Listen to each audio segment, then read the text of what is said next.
బంగారు పండ్లోడు సంపాదిస్తే పాస్ బండ్లోడు ఇకిలించిండట.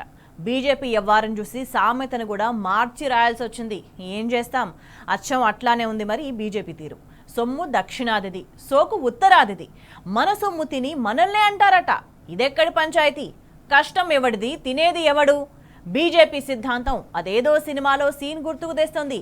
ఓసారి మీరే చూడండి.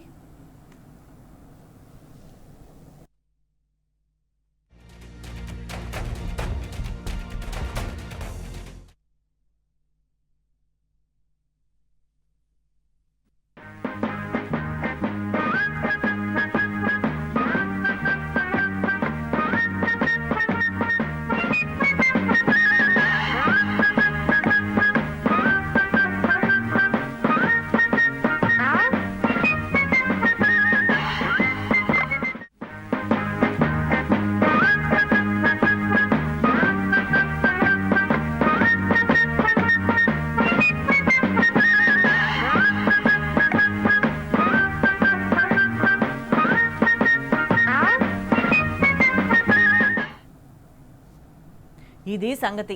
సరే, మన సొమ్ము తింటున్నారు, పోని తిని గమ్మున ఊకుంటున్నారా? దక్షిణాది తిండి రుచి మరిగి తెగ బలిసి కొట్టుకుంటున్నారు. నాలికలు ఇష్టం వచ్చినట్లు వంకర్లు తిరుగుతున్నాయి. బీజేపీ తానులో ముక్క కేంద్ర మంత్రి పీయూష్ గోయల్ మరోసారి అహంకార మదాన్ని ప్రదర్శించాడు. నరం లేని నాలిక ఉంది కదా అని నోరు పారేసుకున్నాడు. కష్టం మనదట, కానీ ఫలితం మాత్రం వాళ్ళు అనుభవిస్తారట. సంపాదన మనదట, రాజభోగాలు వాళ్ళవట. పైగా మనకు న్యాయంగా రావాల్సిన వాటా కూడా అడగొద్దట. నోరు మూసుకొని వాళ్ళు పడేసినంత తీసుకోవాలట. గాడిద గుడ్డేం కాదు. ఎవడు చెప్పాడు మీకు ఎదవ లాజిక్? తిండి కొద్దీ రొట్టె, కష్టం కొద్దీ ఫలితం. ఎంత కాంట్రిబ్యూషన్ ఇస్తే బరాబర్ అంత వాటా అడుగుతాం, తీసుకుంటాం. అది మా హక్కు. కాదనడానికి నువ్వెవడివి? మా సొమ్ము లాక్కునే హక్కు నీకెక్కడిది? చెప్పండి మిస్టర్ పీయూష్ గోయల్.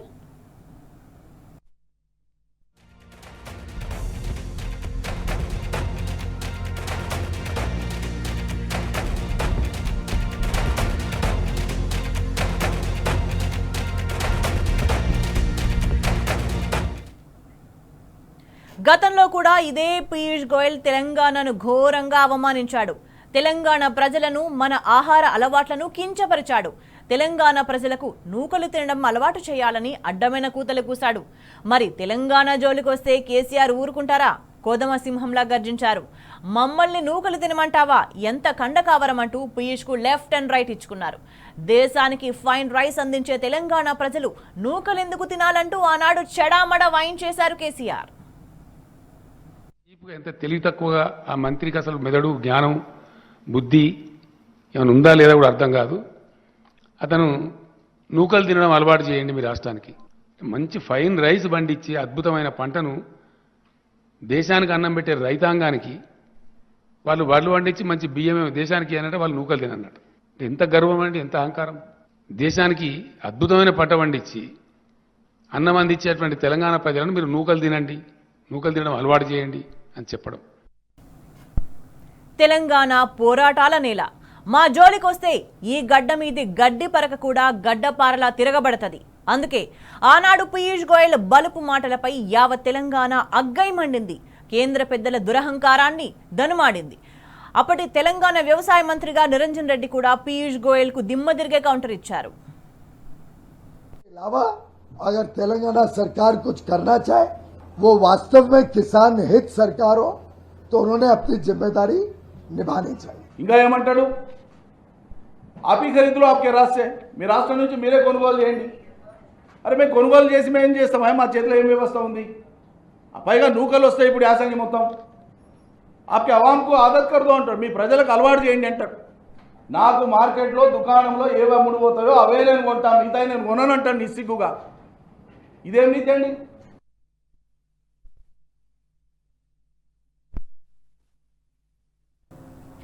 ఇంతకు ఇప్పుడెందుకట పీయూష్ గోయల్ పిల్లి ఏడుపులు, ఆ దురహంకారపు డొంక తిరుగుడు మాటలు? మీరే వినండి.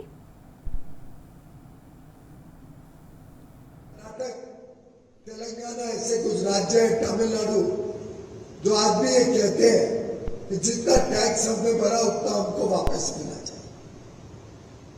मैं समझता हूं इससे ज्यादा छोटी सोच, इससे ज्यादा दुर्भाग्यपूर्ण कोई और बात नहीं हो सकती।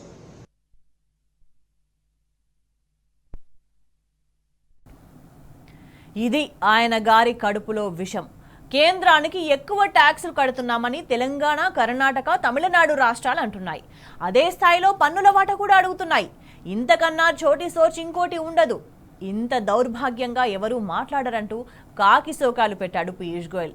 ఎంత బలుపు, ఎంత కండకావరం, ఎంత దురహంకారం, ఎంతటి ఉత్తరాది గర్వం. కష్టం మాది, చెమట మాది, నెత్తురు మాది, సంపాదన మాది. ఆఖరిలో గద్దలా వచ్చి మా కష్టార్జితాన్ని తన్నుకుపోతావా? తన్నుకుపోవడమే కాకుండా మా కంట్లోనే పొడుస్తావా? మా సొమ్ము తింటూ మా మీదే నిందలేస్తావా? దేశానికి సింహభాగం ఆదాయాన్ని సమకూరుస్తుంది దక్షిణాది. మీ ఉత్తరాదిని సాకుతున్నది ఈ దక్షిణాది. మా బువ్వ తింటున్నందుకు కృతజ్ఞత ఉంటే దక్షిణాది కాళ్ళు కడిగి నెత్తి మీద జల్లుకో.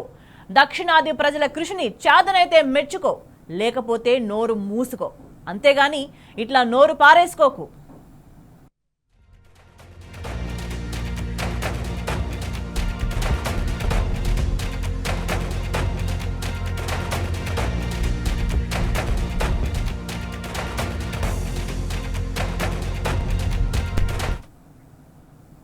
ఇంత పేలుతున్నావు కదా, ఓసారి లెక్కలు చూద్దామా మిస్టర్ పీయూష్ గోయల్? ఇప్పటికీ అనేక హిందీ రాష్ట్రాలకు దమ్మిడి ఆదాయం లేదు. స్వాతంత్రం వచ్చి ఇన్నేళ్లు గడుస్తున్నా ఇప్పటికీ మీ బ్రెడ్ విన్నర్ సదరన్ స్టేట్సే. నేటికి మా ఆదాయమే మీకు ఆధారం. దేశానికి మేజర్ రెవెన్యూ షేర్ సౌత్ నుంచే వెళుతుంది. కాదనే దమ్ముందా? కానీ కేంద్ర ఆర్థిక మంత్రి మాట మరో రకంగా ఉంది. 15వ ఆర్థిక సంఘం సిఫార్సుల మేరకు రాష్ట్రాలకు 41% కేంద్ర పన్నుల వాటా ఇస్తున్నారట. పచ్చి అబద్ధం. కేంద్ర పన్నుల్లోంచి దక్షిణాది రాష్ట్రాలకు అందుతున్న వాటా కేవలం 32%. ఎడాపెడా సెస్లు, సర్ఛార్జీలు ఇంకా ఏవేవో వడ్డించి పన్నుల వాటాలో అడ్డమైన కత్తెర్లు వేస్తున్నారు. ఇది నిజం.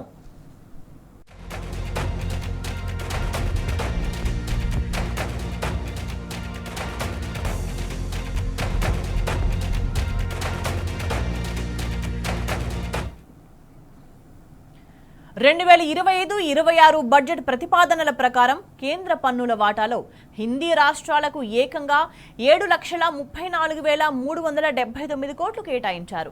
సరే, ఇచ్చారు. మరి దక్షిణాది మాట ఏంటి?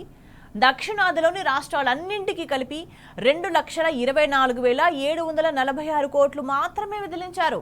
ఏం మీ కంటికి ఆనట్లేదా? ఇక్కడి ప్రజలు మీకు ఓట్లేయట్లేదా? ఎందుకీ తేడాలు?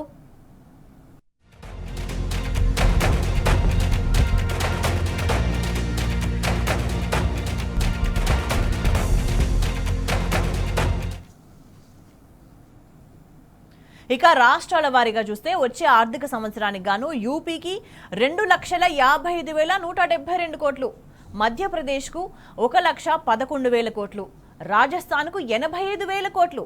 ఇలా చేతికి ఎముక లేకుండా గుమ్మరించుకుంటూ పోయారు. కానీ దక్షిణాదికి వచ్చేసరికి కేటాయింపుల లెక్క తడబడింది. తెలంగాణకు ఇచ్చింది కేవలం 29,899 కోట్లే. అందులోనూ ఏపీ, కర్ణాటక, తమిళనాడుతో పోలిస్తే తెలంగాణకే తక్కువ వాటా. ఎందుకీ తేడా? ఎందుకీ వివక్ష? ఎందుకీ పక్షపాతం? సమాధానమిస్తే విని తరిస్తాం పీయూష్ జీ.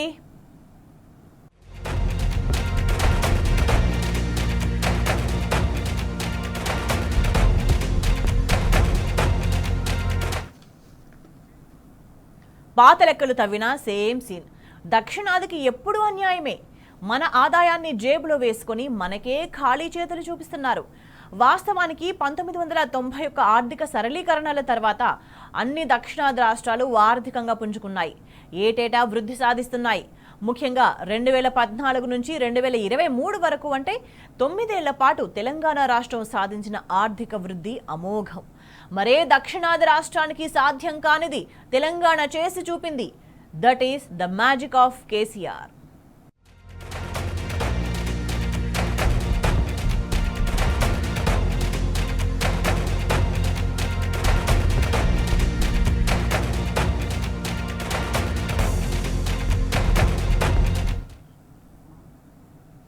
సరే, దక్షిణాది శ్రమనంతా కేంద్రం పిండుకుంటున్నా మనకేమైనా విదిలిస్తుందా?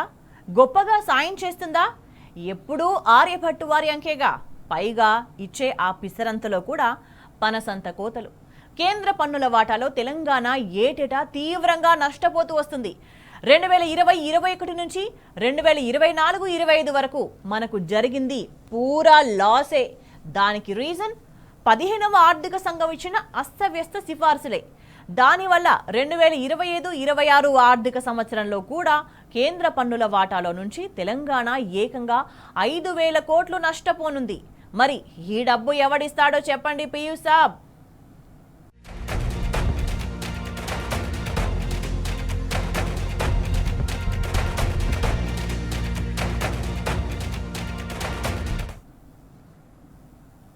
నిజంగానే సొమ్మొకటిది సోకొకటిది. గత 10 ఏళ్ల నుంచి దక్షిణాది రాష్ట్రాలే సొంత డబ్బుతో మెడికల్ సీట్లు పెంచుకుంటున్నాయి. కేంద్రం ఇచ్చేది జీరో. కానీ బయటకు ఏం చెప్పుకుంటున్నారు? మెడికల్ సీట్లు మేమే ఇస్తున్నామని జంకు లేకుండా బొంకుతున్నారు. సిగ్గు లేకుండా క్రెడిట్ చోర్ పనులు చేస్తున్నారు. Shame on you mister Piyush Goyal.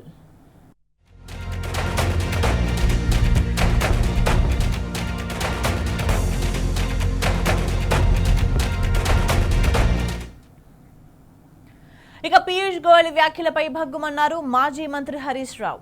South states ను చోటీ సోచని కమెంట్ చేయడాన్ని తీవ్రంగా ఖండించారు. ఇది దక్షిణాది రాష్ట్రాలను అవమానించడమేనని మండిపడ్డారు. ఆర్థిక అధికారాలు అరచేతిలో పెట్టుకుని రాష్ట్రాలపై పెత్తనం చేస్తారా అంటూ నిప్పులు చెరిగారు. ఇది సమాఖ్య స్ఫూర్తికి విరుద్ధం కాదా అని ప్రశ్నించారు. ఇదేనా మీరు వల్లించే టీమిండియా స్ఫూర్తి అంటూ సూటిగా నిలదీశారు. గ్రోత్ ఇంజన్ తెలంగాణ సహా ఇతర దక్షిణాది రాష్ట్రాల అభివృద్ధే భారతదేశానికి ఇంధనం అనే సంగతి మరిచిపోవద్దని సూచించారు హరీష్ రావు.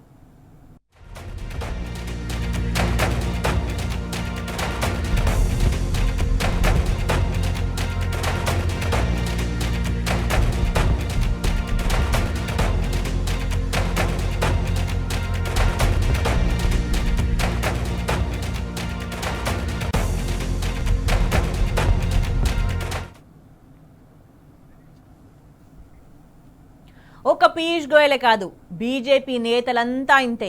ఎందుకో గానీ బీజేపీకి ముందు నుంచి దక్షిణాది అంటే చులకనే. ముఖ్యంగా తెలంగాణ అంటే అంతులేని కక్ష, వివక్ష. తల్లిని చంపి బిడ్డను బతికించారంటూ మంత్రసాని మాటలు వలించిన మోదీ ఏనాడైనా తెలంగాణకు పైసా సాయం చేశాడా? కడుపు నిండా నిధులిచ్చాడా? పోనీ మన ప్రాజెక్టులకు జాతీయ హోదా అయినా కల్పించాడా? మరెందుకు ఈ నంగి నాటకాలు? ఎందుకు ఇలా విషం చిమ్ముతున్నారు? ఒకటే చెప్తున్నాం, మా వాటాలో కోతలు పెట్టుకుంటావా? పెట్టుకో. కండిషన్లు మా మీద రుద్దుతావా? రుద్దుకో. పైసలు ఇవ్వకుండా మా కడుపు కొడతావా? కొట్టు. ఆకలి విలువ తెలిసిన వాళ్ళం, కష్టజీవులం. మళ్ళీ శ్రమిస్తాం, మళ్ళీ సంపాదించుకుంటాం, మళ్ళీ పైకొస్తాం. బరాబర్ మీ వాటా మీ చేతిలో పెడతాం. తినండి, బొజ్జలు పెంచండి. కానీ మా గురించి ఇష్టం వచ్చినట్టు మొరిగితే మాత్రం చూస్తూ ఊరుకోం. అది గోయలైనా మరో గంగరాజైనా అందరికీ ఇదే మాట.